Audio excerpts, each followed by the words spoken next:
presentation here today, Mr. Ehsan Dashti is presenting a topic entitled Modern Practical Reef Keeping, combining contemporary knowledge and industry insight to deliver more successful and sustainable reef aquariums. Ehsan is the founder and owner of TRITON Applied Reef Bioscience, founded in 2008 in Düsseldorf, Germany, and was the first company using cutting-edge technology to analyze artificial and natural seawater for aquarium and professional hobbyists. I present to you Mr. Ehsan Dashti. Thanks a lot, Matt. Yes, sir. So, thanks a lot for having me. First of all, I want to say some words. I'm a European speaker.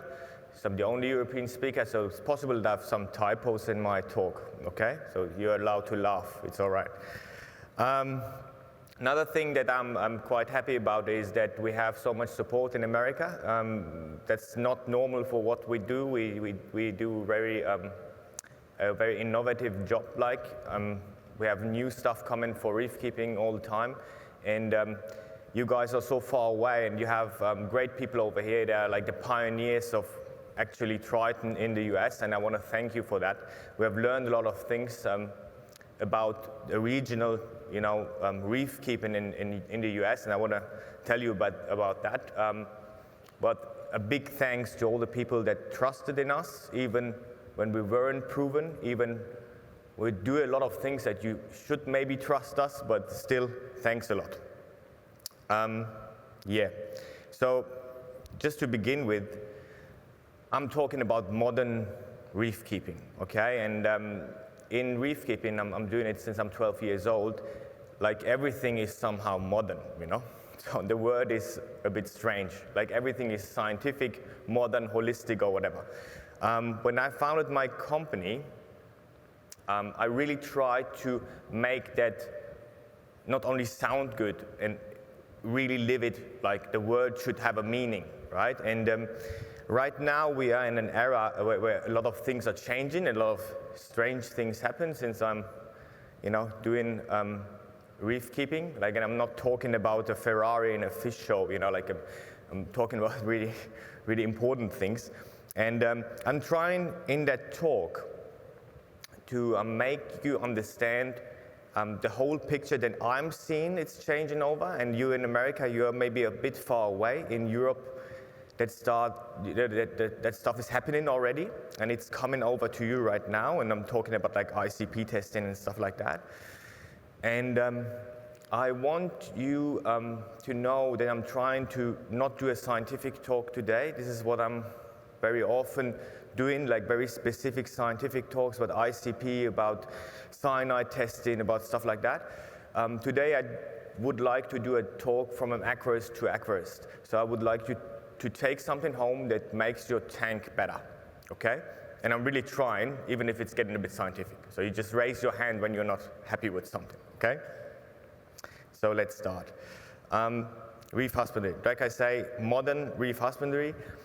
The thing that I want to try to put in today is the practical part, so you can take something with you to make your tank better, to make your corals better, whatever. A lot of you guys won't know what we actually did and how long we exist, because when we started coming to the US, that was in Denver 4 or 5 years ago. So what we did was we put it like an ICP machine just into Denver, and people are looking at it and saying, what the hell is that? Like, it's not a car, right? It's an ICP machine. But we tried our best to slowly introduce that stuff into the American market. But the history of Triton is like very scientific from the beginning. We started 2008, this is nearly 10 years ago, and we were the first company to make up something like send away lab testing. That stuff that is coming up right now in America. We did this 10 years ago with another machine. It's called HPLC, and you can ask me whatever you want to it afterwards. And also, that time was the birth of the Triton method. These two things are actually making up what we call the modern reef keeping movement. Okay, that's something that is really a movement happening. It's something that changes the way we think about our aquarium. 2009, we developed a LED lamp, and we sold it last year, so let's skip that one. And 2012, we were the first to create ICP testing for aquariums. Okay, we created a method. So we bought the machine for sure, but we created a method to measure seawater. That's very difficult, and you probably know we had a lot of fighting and stuff around because people couldn't believe that we're doing what we do. But right now we're over it, I think. 2013, we followed by a controlled version of supplementing trace elements into the tank. So it was the first time that you could actually measure and replace trace elements. And we created a database that actually we advanced our database to what it is right now, to a research database. I will talk about that later on. Second ICP laboratory 2014, and then we started the SCAN project, which is a very important project for me with Cairns Marine. It's about cyanide testing. That's a little sidetrack that we'll have in that talk, and ICP testing for sure will be a little sidetrack too. 2016, last year, we created Core 7. It's a very high concentrated version of supplemented main elements into a tank, and we created a franchise system for the laboratories because we get asked millions of times.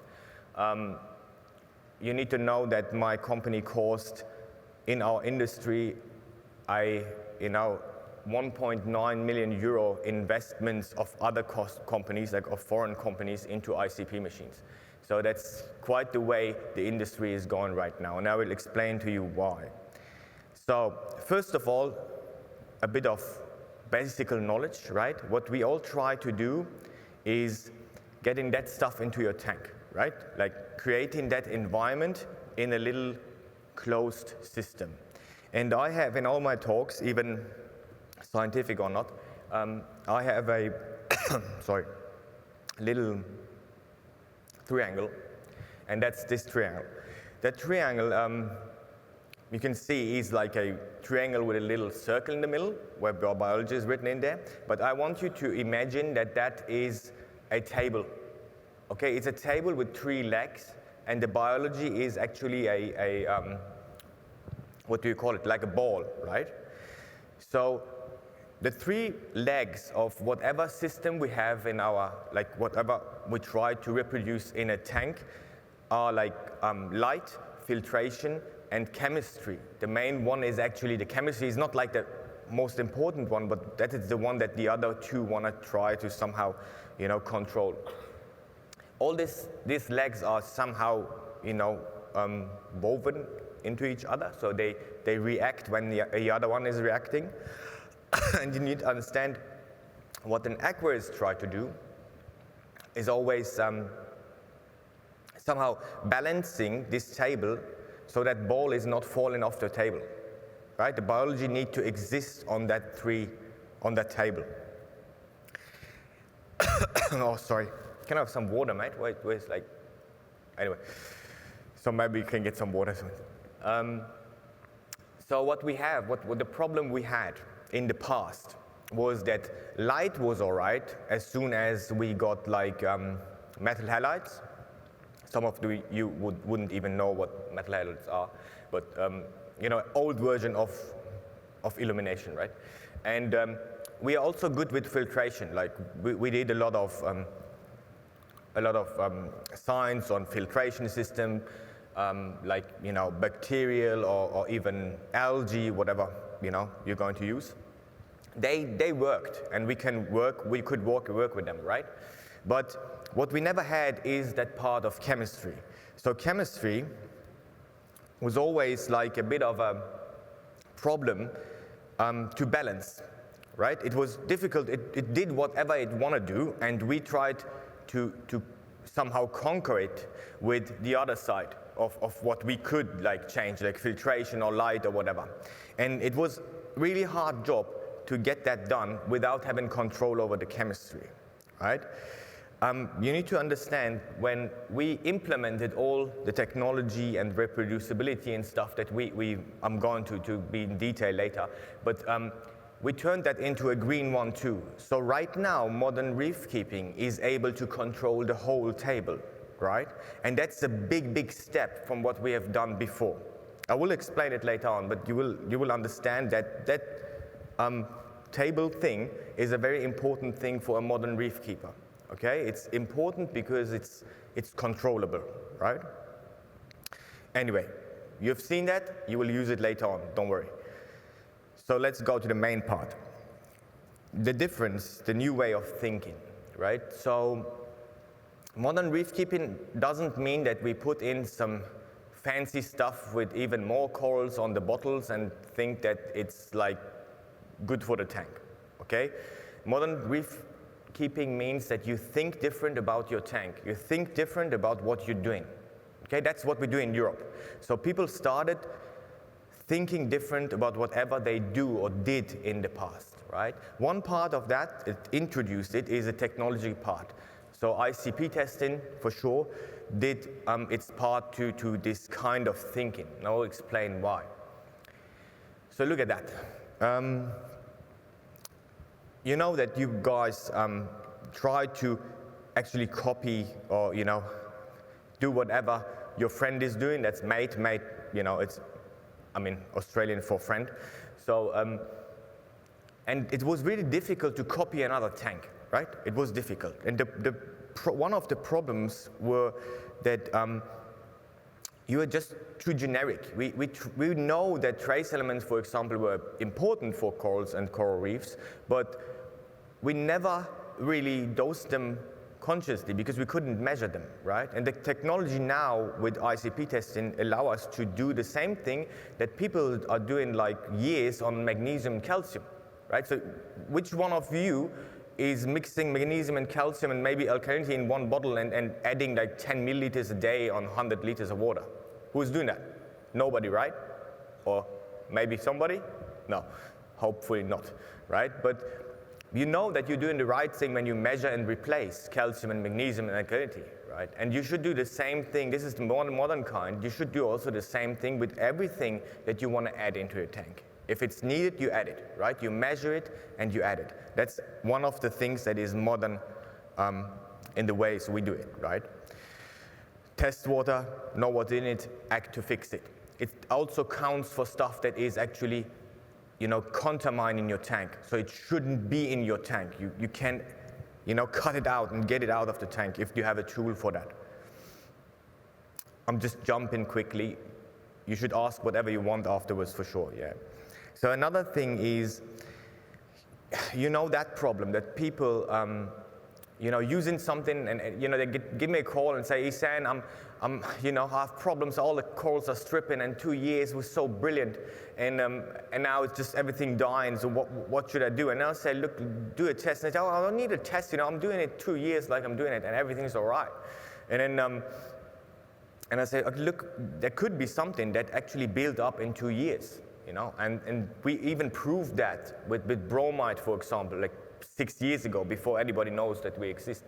And, you know, the problem always was that people don't realize that, you know, even us companies, industry, you know, we need to have something that proves that our products are good for our customers, right? The modern technology, somebody that's having a ICP and producing products is able to have a really good quality control, you know, because we can make sure that our products are contaminant-free before we sell it to you, right? That wasn't possible before. You bought stuff that nobody knows, even not the guy that sell it to you, is, you know, possibly contaminated. Something can happen, you know, in production, a million things can happen, right?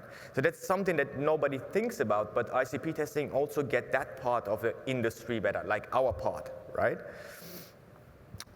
There is something that is very important too. When you knew you did a bad job, right? A lot of us know this. Old school reef keeping is a bit of trial and error, right? So when we do a good job, our coral's looking good. And when I ask you, you know, when it's gone bad, like you say, yeah, my coral's died. There's nothing in between, right? It's just like living or dead. That's a very bad way to do it, okay? An ICP testing, like ICP testing overall, will be that block that saves you, you know, before something happens. So you can see things coming. You can see, oh, my lead is creeping up. So before the coral dies, you can do something against it. It wasn't possible before. In modern reef keeping, we can do that. Easy. It's more safe for you, right? Let's talk quickly about ICP testing. That's the sidetrack, one of the sidetracks. So, because people actually ask me, we are like the developers of that technology, right? And you can really ask me everything you want afterwards. I'm just skipping through that quickly. Some important things that are coming up in future for you, because we know that from Europe. We also have some people buying ICP machines in the US right now. So you need to know something about that. There is a problem with it, okay? People will think that ICP is ICP, because you're not knowledge enough to assess what actually the ICP is. So an industrial leader would use your unknowledge to sell you something, okay? So when coming to ICP testing, that's a very complicated thing, and it's not just you going to buy a machine and put it somewhere and you're testing seawater and you're fun and cool and you're modern reef keeper. That's not the way it works, okay? I will explain to you why. An ICP, you can see like, that's my dad over there, the good-looking guy, okay? I had my mom somewhere too, so just to let you know, we're a family business. An ICP is just a machine. So, to measure seawater with it, you can measure everything with it. You can even measure honey with it. There is a method that you need to create to understand what you do, or to produce something that the aquarist can actually use in his tank, right? A better description, my dad always says, like, you're not a baker when you buy an oven, right? There is more to it. So just to make you understand, I know it sounds a bit like selfish what I'm saying right now, but it's the truth. Think about it. Come into it later on. So please give me questions on whatever you have about ICP testing, because I'm here all the way from Germany, and I don't think you can ask somebody that is known better about it. Something that we did with the reef-keeping movement that actually nobody of my colleagues in the industry really liked about what I'm doing, is we shifted the power from the industry to the people at home. Okay, that's a really important thing for a modern reef keeper, right? What we did was we made the industry somehow more transparent for you. You can send tests in about millions of things. There are people here from New York, I met them, and I think they have tested like really every salt on the planet, and posting things up in forums, okay? And they're really good people, but they do it because they want to know. They want to know what they use, In the past, I could have sold you whatever salt, and that it's always the same thing. It's always a new formula. Like, I don't know how many formulas you can get for salt. I mean, it's always salt water, like it's always the same thing that you need to create. It's marketing stuff, and right now you can somehow prove that stuff to yourself, which is a brilliant thing for modern reef keeping, and it's making us, way more intelligent. Anyway, that's the part of technology. So that was the ICP part of things. And now I'm going to talk about the reproducibility part. That's actually the TRITON method part. Okay, and a lot of you will not understand what that is. Okay, and why we did it. Okay, for sure, it's something that people can just follow, a guideline to have a successful reef tank. Honestly, that's the way it works, So this is one part of it, right? So how the heck are you doing that? That's what people ask me and maybe Joe Wayulu all the time, right? That's actually my tank and not Joe's, because mine is looking better, right? Anyway, Joe is not here, right?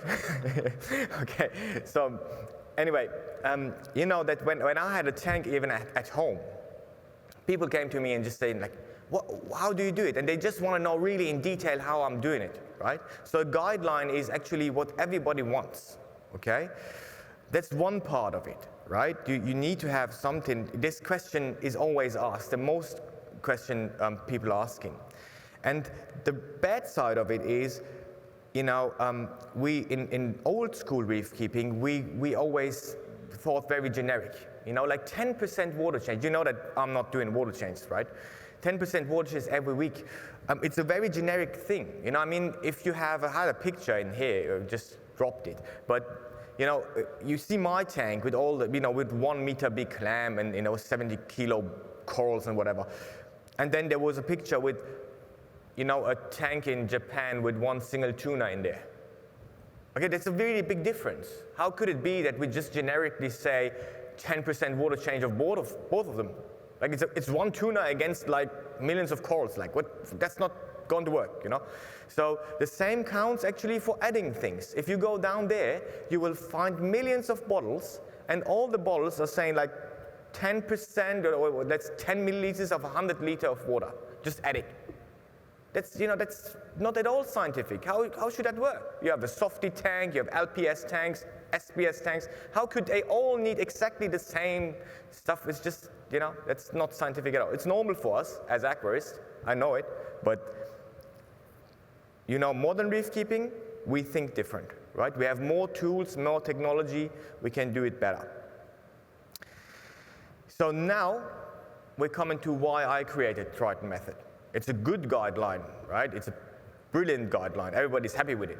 And we use it, but for something else, okay? So when you do scientific work, you need a framework, right? You need something that is always fixed, always the same. If you want to find out little tweaks, what happens to your tank. Like when you have like vanadium and add it to a tank and everything else is always the same, you can somehow find out what vanadium's doing to your tank, right? Or maybe zinc or whatever element you're trying, right? Also filtration, whatever you're trying, if you just change one thing to a system, as a framework that is always the same, you do really science, okay? What we did with the TRITON method is we created a framework that we can do research on 10 years now. You know, that's something that is really important because we hadn't that before, nobody. What we did is modular. We just, you know, you had like this skimmer and the other guy has another skimmer, then you have like one guy doing, you know, carbon in there, the other have GFO and no carbon, and you have it in a sock or you have it in a, you know, whatever. You know, it's just a mixed up thing, and everybody's doing different and trying to reach the same goal, right? But what we did is we created that framework, we reached the goal, and then we did science on that specific framework. And that stuff, the way to work, a scientific way to work, creates a lot of data that you can learn of. You know, you can create specific products for that framework.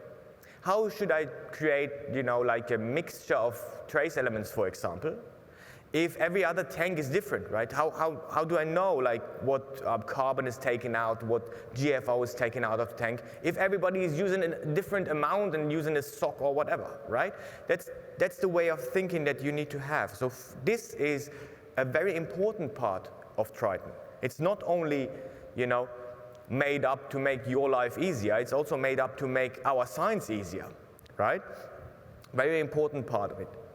So actually a little picture of that framework that we have, and you know, research is just possible with this kind of framework, okay? It's not going to work in another way. So what I want to tell you right now is that the time of real research on you know, closed systems of reef keeping have started now, and it's really, really quickly getting results out because of that framework, okay? So that's for Richard Ross. Modern reef keepers are more skeptical, okay? They ask for everything. Actually, I really like it because I'm the most skeptical of all of them, not Richard, okay? It's a very important thing to ask what you're actually doing. Like we asked for, why do I do water changes, right? And you can ask me why we're not doing them, because we came to the results water changes are not really needed, right? You can ask me later on. But also other things, you know, like what's in salt, you know, whatever is coming on your mind right now, what you probably thought in the past but you couldn't get an answer on, you can get an answer on now. In modern reef keeping, you can prove things to yourself. Right? It's not like about me telling you which salt is the best. You just send it in and you look if this salt, what send it in, is good for your tank or not. It's different. You know, you don't need a celebrity coming up here and telling you, look, this is the best salt. You know, that's just not really needed anymore. You have your tank, you prove things to yourself. The testing service in our case is anonymous, so we don't know who you are, but we still manipulate it so you buy our products. You know? No, I'm not doing that. Anyway, so another thing that is really funny is a modern reef keeper is less feared. You know all that sex sells, right?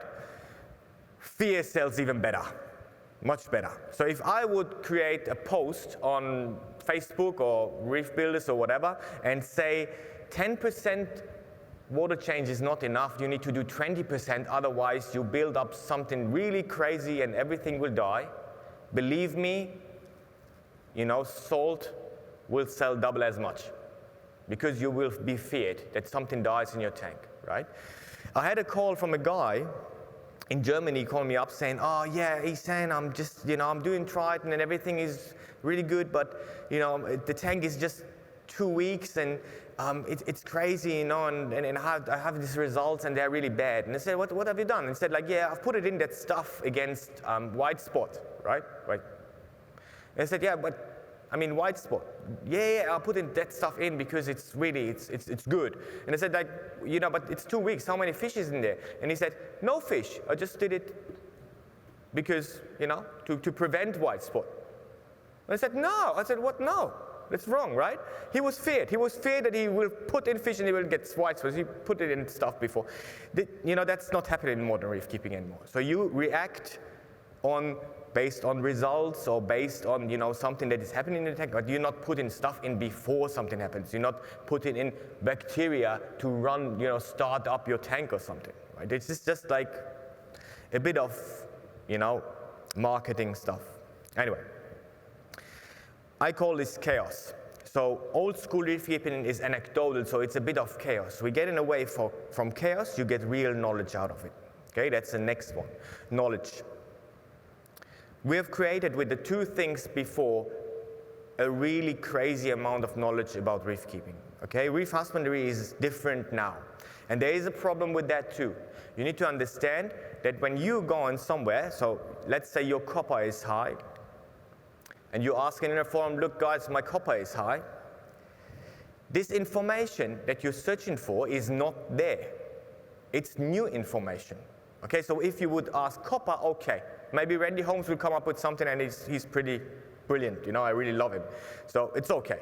But, you know, if you're coming up with something like vanadium, it's very difficult from old school reef keeping that nobody ever measured vanadium to come up with help for you, right? So you need to do science for that. You need to do research. We've done that 10 years. We can help you, right? But please do me a favor. Don't go anywhere on Facebook and ask for cobalt and how you should dose it, right? That's new stuff. And there is old stuff, and that's sometimes not really working together, okay? So most of the people actually would tell you, oh, you have zinc, do a water change, you know? Like, that's the only thing that we have done in the past.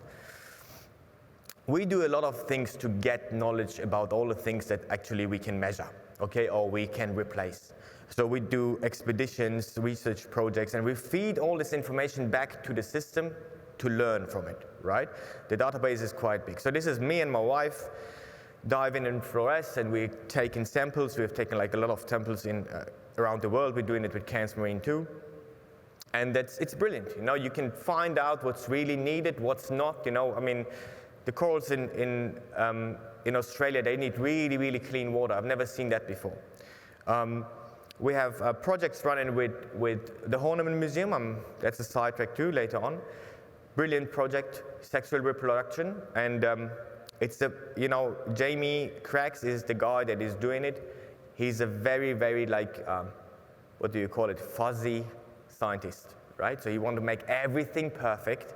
He's creating his own framework to find out when and why a coral would sexually reproduce. And that framework, one big part of it, chemistry, is us. We're doing it like 5 years now with him, right? And it's successful. God. Cairns Marine, chaos. Lyle is not here. Anyway, so Now, we're doing a lot of work with Cairns Marine, brilliant company, very sustainable, so I'm going to talk about them also a bit. But actually, for me, Cairns Marine is the biological side, side of a modern reef keeping movement. They do a lot of things that are like non-profit. They're doing it because they're right? This is one thing that is really important to a company that want to lead into the future, right? And you will not fight it, it will come, right? So our database is now 100,000 tests big. It's really big database. It's the biggest in history. And we're doing it, like I said, over 10 years. And we did like public aquaria, we did private aquaria, we did natural seawater. So not New South Wales, yeah. You need to understand that the framework was the most important thing to it. Anyway, one thing that is important for me, we have a million things that I could talk about, okay? But one thing that is very important and very interesting for you guys is the SCAN project and how we actually started doing it with Cairns Marine, okay? You need to know that when we do testing on your tank and you have a problem with corals, okay? We normally find something in your water. So you can actually change something. You have a problem in there and it's affecting your corals, right? That's pretty normal for us, okay? The same with whatever, snails, invertebrates, whatever else you have, right? But that's not the case with fish. So what we found out in these 10 years is people calling us and saying, look, all my fish is dying. Like they're all dying. I can't do anything. They're lying on the ground and breathing fast and they're dead. And these people surely send water, right? When you have a problem, you send water to a lab, right? And let us test it. And this water very often is brilliant.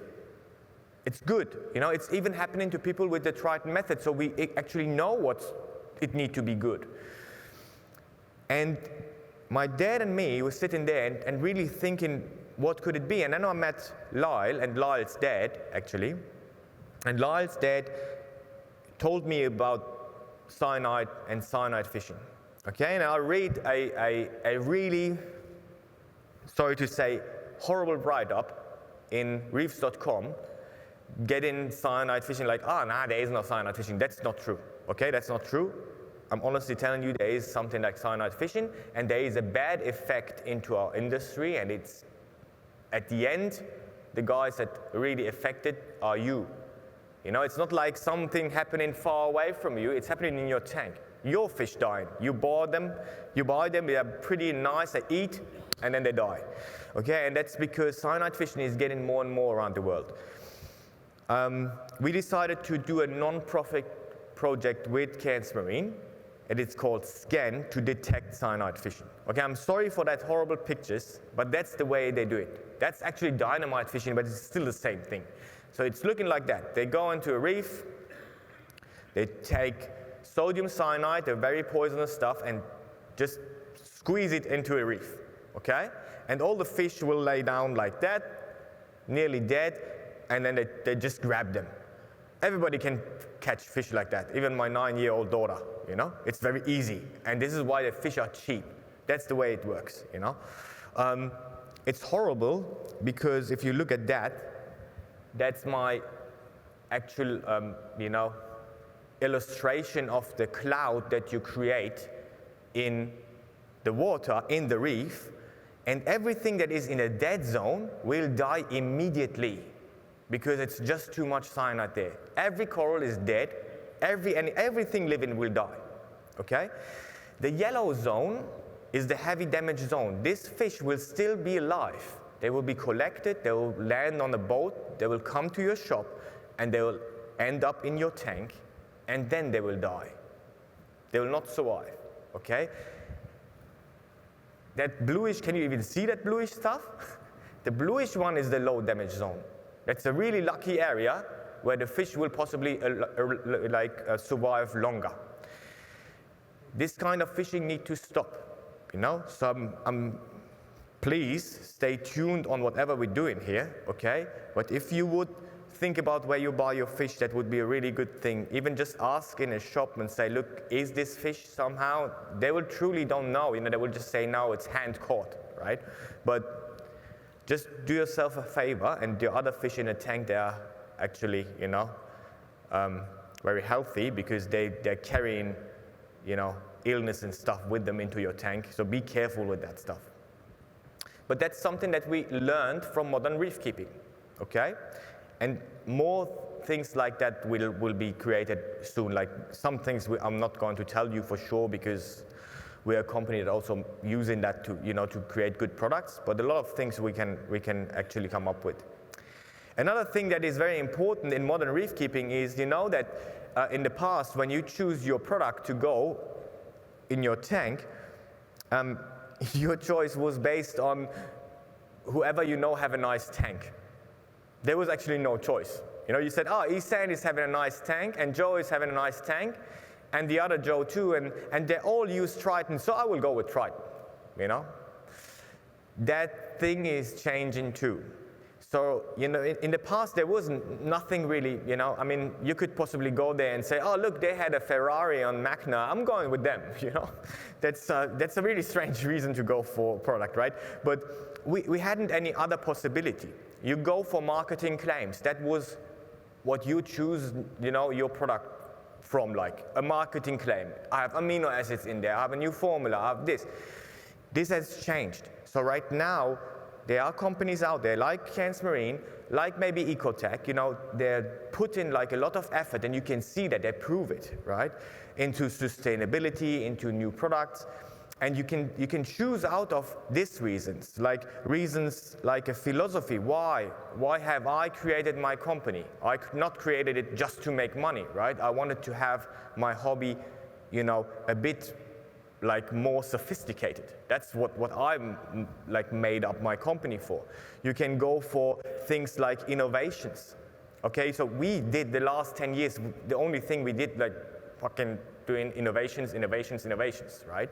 So you can go for things like that, or Cairns Marine are doing maybe new catching techniques and stuff like that. So you can choose and say, look, I would rather go with that product because these guys are feeding in my money into new innovations, and my hobby will get better from that, right? You can go for things like sustainability. If you have been there, we're now packing the stuff in like the milk Tetra packs, like sustainable, right? We're not going to produce milk, don't worry, it's just the pack, right? But it's sustainable. We've gone away from the plastic, and everybody's talking about plastic in the ocean, and we don't want that, right? So we are a bit like more responsible for things, and there are a lot of people, a lot of companies that are like that, and you should look behind the scenes to choose, your product that you're going with. And it ends all in trust. Okay?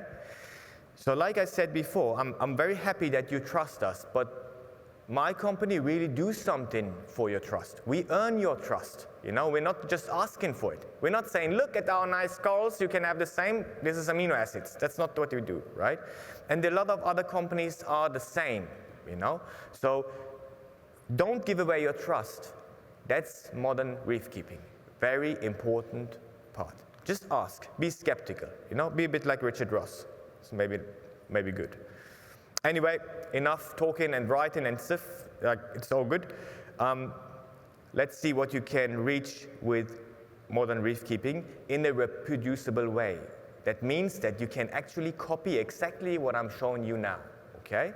That's my tank. It was my tank 1 month ago. It's okay. I'm not going to talk about that, okay? It's gone. But 7 years long, we had that tank in the company. So actually, I'm a reef keeper, okay, like you are. That's not normal for anybody own a company like that. It's a beautiful tank, right? But special to it is what you can see down there. So you can see Aquapora humilis, but what you see I hope you see it on the right picture, is it's growing in the dark area of my tank, even with polyps, down the rock. Okay? Going to the next one. That's another Aquapora. It's a 40 centimeter big table acro. And the whole lower side is alive. It's not like dead. That's a normal thing. You just have dead coral below and everything other alive, like everything up in the light is alive. That's not the case in a tank like that, This thing was an aquacultured coral. You even, if you look, really look, maybe not seen it, but there is still that little rock where they cultured it on, right? It was 40 centimeter. This one, another one, that's Acropora, and you know, I don't have a laser pointer here, have I? No. So you can see on that one that this one is growing under the rock. It's going like under the rock, you know, it's Acropora. It loves light, right? But it's growing under it. This stuff you can reach with a, you know, system that you have done a lot of research on, with a framework that actually know what it does, right? I have a before and after pictures. That's 1 year, same area before that picture. Okay, so I'm going back again so you can see it. Okay, you see this little ball of Euphilia, and that's the big ball, right? And you can see all the acros up there, and some of them even growing downwards. You know, the Acropora actually to the right side, lower part, it's growing downwards, right, to the sand. I don't know why it's doing that, but it's actually doing it. That's the tank in the beginning, and that's the tank after 3 years. Okay, so back. Funny thing, you can see there are corals on there, like the bluish one or the greenish one. That's a cultured coral from Bali, and on that picture here, it's grown out of the water. Sadly, I don't have like a thing, but you know, maybe online you can watch it. It's good. Anyway, that's one thing you can reach, and in scientific ways, we reach even more. Look, the Horniman Museum that was working with me for a long, long time, and I know Jamie very well, with all its fuzziness, right, created a really great project. And that is Acropora eggs, okay, out of their system, running full TRITON, okay, for years now. And even they made it that these things grow up. This is 1 year old Acropora, tenuis. No, one day old, sorry. It's 1 day old. So it's actually a polyp, and it's swimming around in a tank, okay? And that's the same polyps with 3 months. Settled, created a little bit of, you know, a little coral. And that's actually after 1 year. And it's not, you know, stopping here. We even, like Horniman, even Jamie created like hybrids of Acropora. You know, so it's, you know, as soon as you get to the point where you have the triangle and you have full control over it, you can reach things like that. Really crazy things, you know. That's all Europe. I'm sorry, but that's all Europe. But it's coming over here too. I know that Richard Ross and the Academy of Science are trying to do similar things, you know, and it's good. It's good because it's creating a lot of knowledge. Anyway, I hope you have an idea what I want to tell you actually, but I would really appreciate if you're coming up with a lot of questions, because normally I never answer any question in a talk that you are bringing with you, okay? So if you have any questions, just go now. We can even make it that my uncle, can you maybe get the people that mic so they can actually ask something while sitting somewhere? Thanks a lot. Thank you very much. That's it. Thank you. Yes, I have tried my first test using the TRITON system, and I discovered that my copper and tin were high. Yep. I also had high lithium and high silica. Yep, silicium.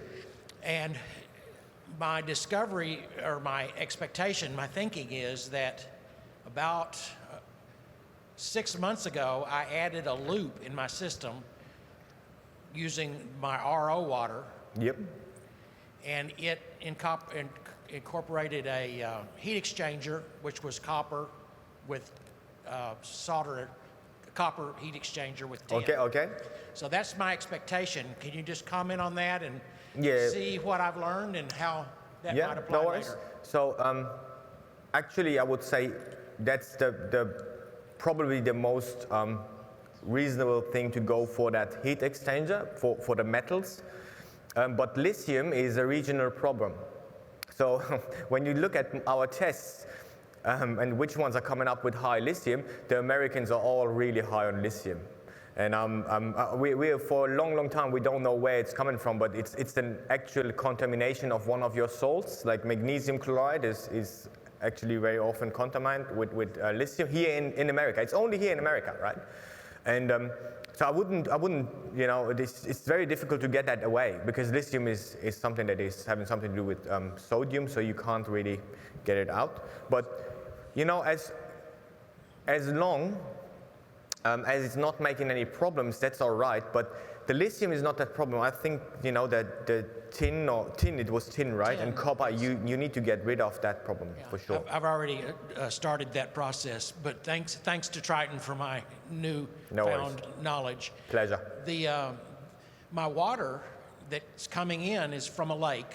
Okay. And it's the parts, it's 400 parts, what is it? Yeah, 400 parts per million. Okay. And it has a lot of silica in it. Yeah. It probably has the lithium in it. No, that need to be no. Okay. Silicate is it's okay, but lithium is something else. Hey, Ehsan, Justin from Reef Nation. Quick question for you. We've been using Triton for over a year now. Love it. Great results. All our corals are happy. You know, one thing with ICP, just the nature of it, there's a few things that we can't pull out from a you know, nutrient perspective. Yep. And some of the things that, you know, once we've gotten everything real steady with Triton, we've been tweaking with some things like, you know, nitrate and phosphate and some of the things that we know the corals utilize for amino acids and such. Any guidance on the future being able to maybe pull some, you know, data on that at some point? You mean from nutrients side of things? Nutrient side, well, yeah. You know, the thing is, if I'm telling you now what we're going to do in future, you know, I mean, everybody is right now like looking and copying, right? So I would say just wait, but we're working on it, okay? We're working on it. Gene. Thanks, Ehsan, for bringing this method to us. Well, I didn't see anything in the presentation about monitoring our aquariums. I mean, see, for instance, I'm dosing 18 milliliters of strontium a day, and I'm wondering, I'm thinking a lot of other people are also dosing a lot of strontium, so are you adjusting the core 7 to meet our needs? Yes. So you know that the base elements are older than the core 7, right? And what you do when you create or design a product like that is you firstly calculate its numbers, right? So we did that with the base elements 10 years ago, and then we adopted it, like you say, you know, to the demand of everybody, like as many people as we can. You will never reach like not even 50%, right? Because they are all so different. But you get in better and better in your percentage, you know, as more data you have. But you need to understand for core 7, because it's young, we don't have this much data. So we're still on the calculation side of things. You will also realize that you sometimes having a raise in calcium level, you know, because we build in the error that your calcium is going up and not down, right? It's better to have more calcium than less, right? And we had that problem 10 years ago with base elements too. It's a calculation thing. But we will go down when we have more data. It's just a scientific thing. It's secure to have more people running core 7. You will have more and more when it's coming to America, more and more, and it's going to Asia more and more. And out of this amount of data, you will be, you know, creating all this strontium and iodine, maybe a bit more, maybe a bit less. Maybe you're shooting over it, you know, in some part. And that's the dangerous part. So we don't want to give you something that is overdosing, because that is dangerous. Okay? But you need to wait for that. It's faster than we were before. We have like 4 ICPs now, you know, so it's just faster with 4 laboratories than it was with like just 1. But you know, give it a bit of time, and that will adapt. I'm quite sure. We're just not going and saying we did a change, because then people often get very crazy. You know, they just say, "Oh no, now it was so good, and now it's so bad." And you know, if they don't know, nothing happens actually. So it's a better way. Yep. Any other questions? Yes. How you doing? Thanks for your contributions and great talk. Thanks a lot. I was just curious if you could mention possibly one or two of the typically untested trace elements that have tended to catch us here in the States by surprise, that have given detrimental results to reefs. Okay, so you have two kinds of trace elements, okay? You have like the bad ones and the good ones. Which one, I mean, you know, do you want to know like what is missing, or do you want to know which one is really contaminating your tank and killing everything? Like, or do you want to have both? Okay, so, you know, some of the needed ones are, that's not regional, that's worldwide, is something like molybdenum. Okay, molybdenum is quite important for a tank, for the nitrogen cycle. It's an enzyme, like an enzyme, a coenzyme that is working. You should have a look at it. If it's too much molybdenum, you often suffer bacterial problems like cyanide and things like that. Another one that is important for a SPS tank is something like zinc. That's quite important. Again, when it's too much, you're running dangerous, right? So you need to have it somewhere around 4 or lower, but measurable. It's quite good. That was in the past a burned tip thing, and I said it in the first talk that I did. It's quite important thing, but you know, to reach all the people in America, you need to say it more often, right? Dangerous to you, minimal dangerous, I would say, is lithium. Like I said, you know, lithium is a typical thing that you have a lot in your tanks. It seems it's killing like BRStv, really funny, yeah? But, you know, there is a product that you use, a magnesium product that is heavily contaminated, and then you use it and the BRStv in 50% of the cases is just gone. But in too high amounts, you know, everything will be causing problems. And lithium is something that is very lightweight. So when you look at it not from a white and look at it in atoms in your water, it's like this a big bag of feather. You know, it's like 200 ppb, but it's a really high amount of atoms in your water. Okay, so that's something that you need to watch out for. Everything else is random. So you will have a lot of products that are not quality controlled, and depending on what you're really using, you could have in every liquid that you add a contamination. I'm not going to fear you. You don't need to be feared, but you know, to search for the problem, we have like a list of things. When we find something, we'll tell you, look first for that, you know, and then for that. For example, copper is something that actually coming off, or tin, something out of a metal, and you know that, you know, the guy from before, he said, okay, I have like a metal thing looped to my tank. So you just, we give you some info and you search for it, and normally you find it. You know, that's actually the way we do it. Anybody else? Hi. Yes. Thank you so much for your talk. I think it's really fascinating, and it is doing, I think, what you wanted us to do, which is sort of start to rethink things. We're sort of new to the hobby, so I hope you don't mind a very unsophisticated question. Yep.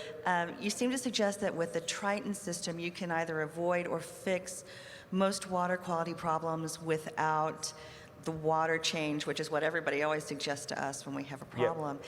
So how frequently with this system would you need to do a water change just as a matter of course? You know, in the way we think, you do a water change, and the water change is a tool, right? It's like a fork or a screwdriver, okay, for us. This is the way we think.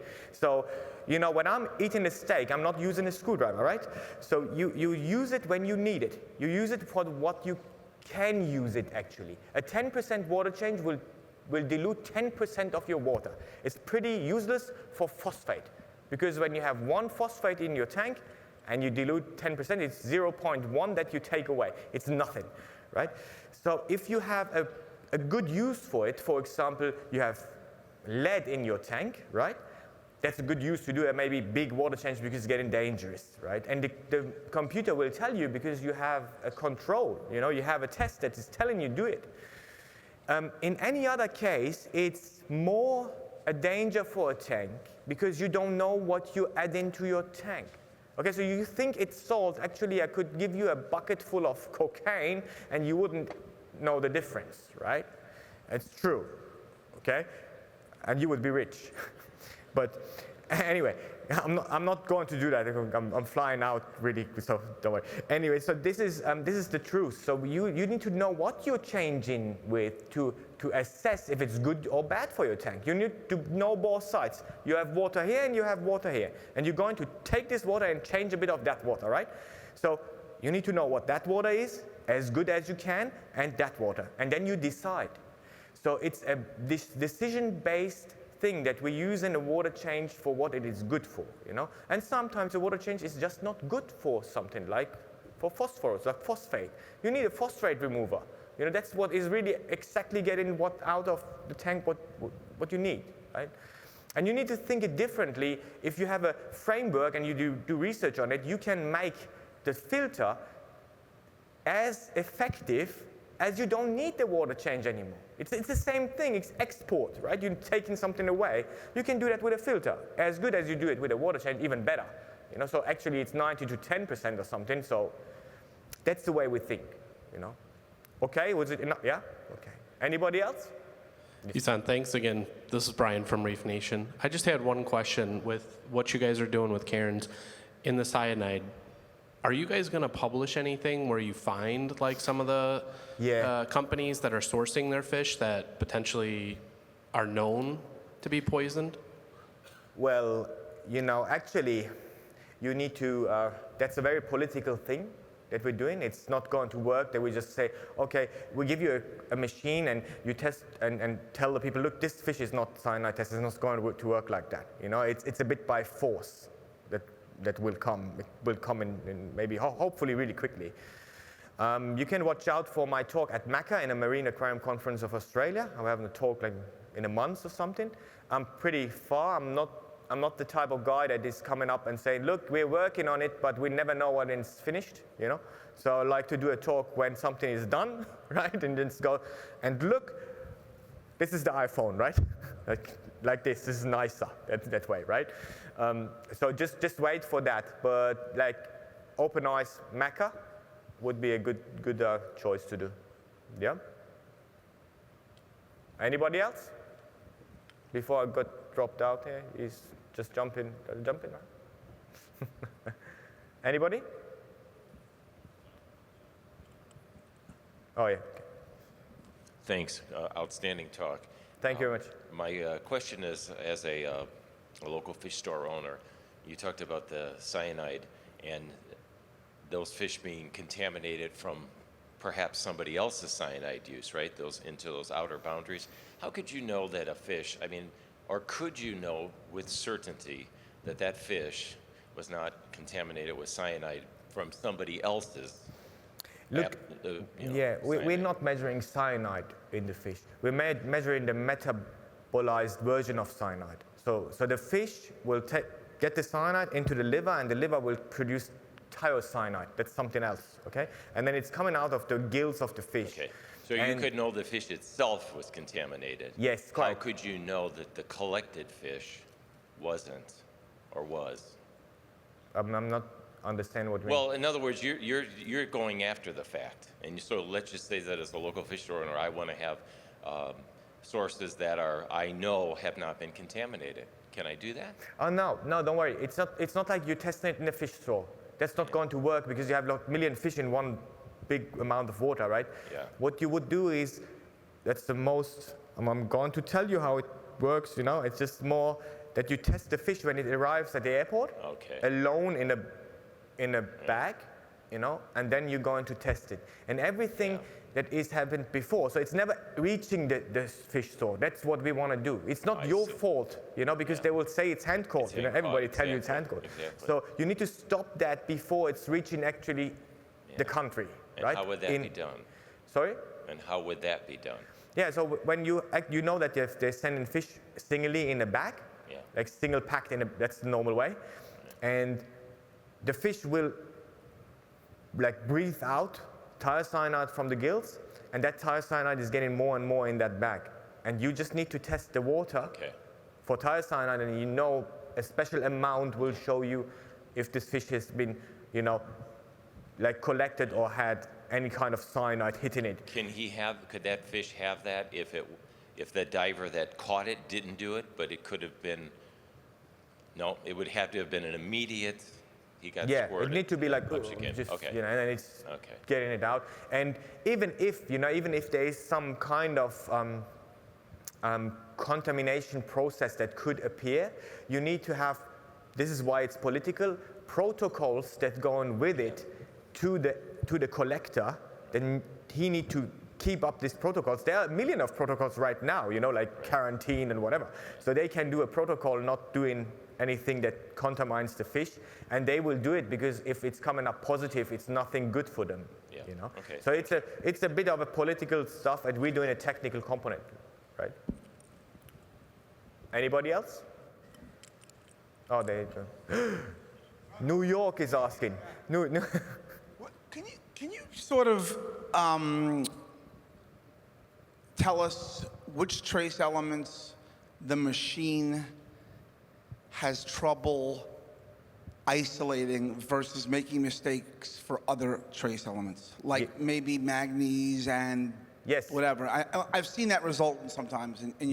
Okay. Yeah, so the only one has isolating problems, means having an overlay, is iodine and phosphorus.